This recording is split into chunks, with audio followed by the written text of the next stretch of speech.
Hello, and welcome to Gimmicky Review, the series about speedy updates to previously reviewed Gimmicky Tech archetypes, and this time we're diving back into Rush Duel format for a Psychic update. So it's been about let me check the time real quick, 6 months since the last time we talked about Psychics, and of course in that time we got new cards for this group. I mean, it was inevitable considering it's being played by one of the MC's entourage, so of course it's gonna get new support over time. But the real question is there anything worth adding to the current strategy? Well, short answer, no. Long answer, no, since they keep putting support for a candy strategy. There's somehow worse psychic strategy out of the 3 available, and yes, there is 3 now. Chemical Cure is a real bare bones deck now, and we will be bringing up their new cards as tech later on. The fact that they keep forcing us to care about the fact that they gave us a level 1 normal psychic to base their entire strategy on when the archetype array has a awkwardly forced level 2 normal psychic gimmick baffles me. I swear, Konami is actively trying to make the psychic player base commit seppuku at this point, but it's fine. This is Gimmicky Review, an offshoot of a series based on trying to make these archetypes redeemable. So let's do that. Let's try to redeem the new psychic support. Picking a place to start is hard, so why not start with the new level 4 normal pick, Peaceholder. Has the exact same stat line as Silent Assassin, but I would recommend running this because of a certain fusion archetype's field spell. That's all I've got to say, so let's talk about the real picks, Dream Rummer and Speedy Performer. They are alright. Dream Rummer has a niche, and is a niche I don't get, so we will leave it at that. All I'm going to say is run it if you like shuffling cards into the graveyard back into the deck. Yeah, that's about it. The one I do like is Speedy Performer because it's a good card, but with some downsides. 400 attack boost is good, but its stat line is so shit, so you're going to want to get rid of it off the board if you don't going to be using it for board wipe. It's also not a great starter for Romance pick, unlike its counterpart, which makes it, well, lose value. Run that too, if, because even if it is a 40 card deck, we're playing Rush Duel format, so you're most likely going to draw it anyway, and really its only worth is in helping getting over beat sticks and going for an OTK. So, yeah, you're most likely going to draw it anyway, even if you run it too. Now, for 2 cards I actively hate, Future Diviner and Magical, I'm just gonna call it Miracle.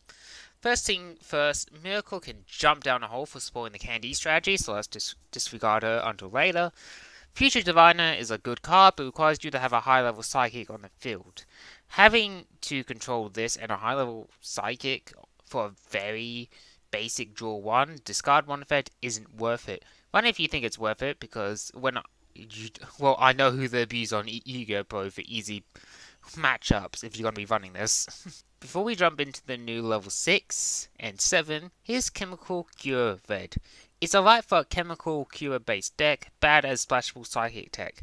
Considering the fact it's just Chemical Cure Blue, but with an extra 100 defense points and an extra 100 more healing on its effect, with the restriction of your opponent having a monster on board, it's bad.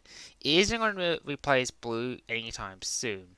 Speaking of cards failing to replace pre-existing ones, Psychic Cooper and Giftaris. Alright, here's the thing with Cooper, it's bad if you aren't going to play it in a candy deck. While Bassist and Trash Mics might have a niche, their effects aren't bad. Milling a card so you can make this card lose attack and gain 800 life points isn't worth it for a level 6.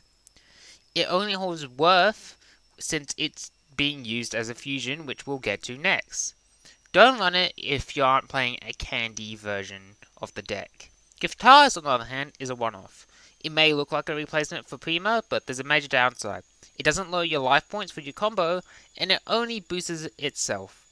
It does make a good beat stick option, so that's why I say run it at 1. There's like 3 fusions for us to talk about, and each share a problem I want to touch on. All of us modern Yu-Gi-Oh players may have forgotten that older fusions once required you to use 2 very specific cards to make fusions. So here's a reminder, they're fucking garbage then, and it's fucking garbage here, because they all need specific material. You may think, oh, you can just use fusion subs like King of the Swamp or even Fusion Tag, but the card game, in the case of Rush Duel format, hasn't gotten that far yet. What also makes it worse is the, well, fact that the fusion card only lets you fuse with on-board material, which is fair in my opinion since this is Rush Duel, but some may see it as a handicap. Anyway, with the big shared forward pointed out, let's talk about Chemical Cure Fusion. Chemical Cure Purple is actually kind of useful. Being able to cycle out any useless backflow cards in hand for draw power and LP is nice, and actually works with a Chemical Cure focused deck. Shame it's going to be locked into a Chemical Cure deck since it requires red as material. So yeah, run red if you do want to try to pull this off, but really not really worth it if you want to run more backflow anyway, or useful cards in its place. Anyway, moving on to the next fusion, we have a Musey Howling Performer, which I'm still on the fence about.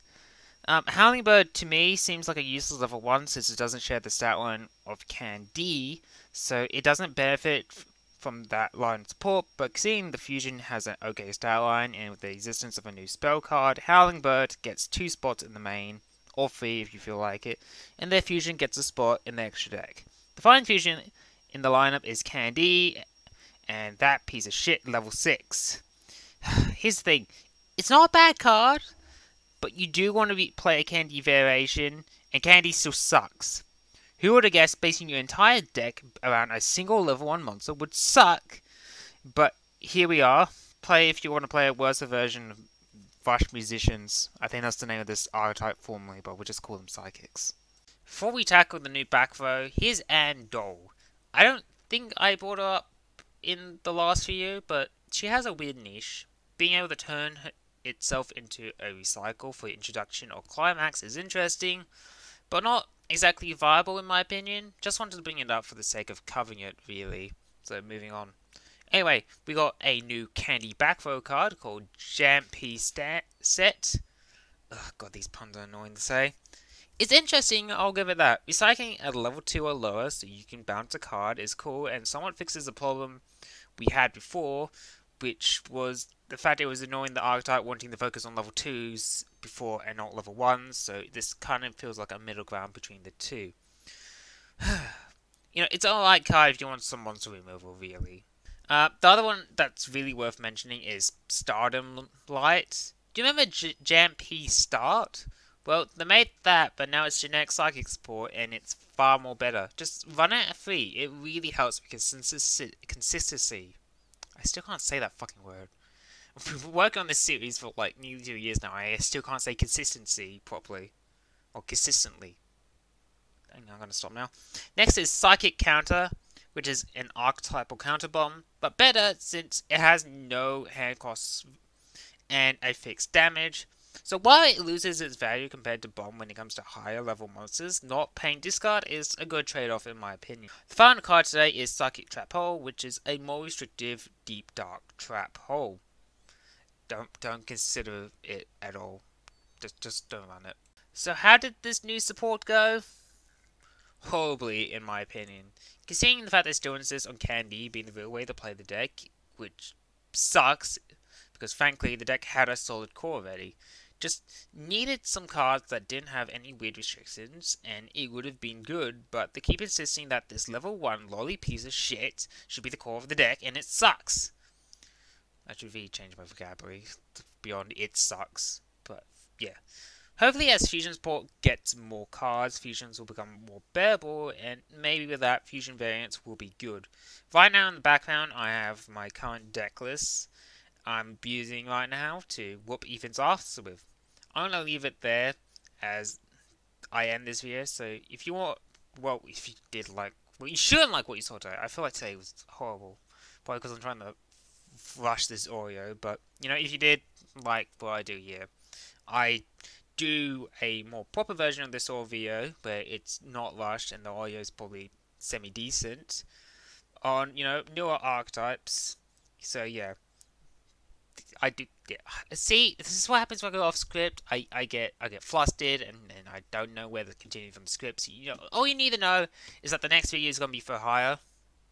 That's it. And I also do plan to cover more Rush Duel archetypes because as Rush Duel gets more and more cards, it definitely feels like it's evolving to be a more and more interesting format.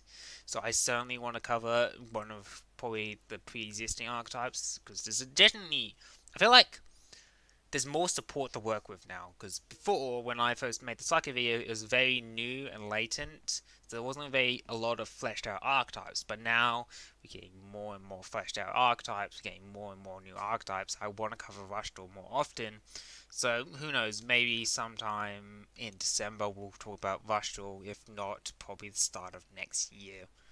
I've already got plans for the next several Gimmicky decks and sort of videos I want to make, so yeah. I just told the fucking script to fuck off. So we're going to cover Skyfang Brigade next time. Hopefully in a week from now, if I don't get caught up in watching Worlds and doing other stuff. So yeah, I'll see you for Skyfang.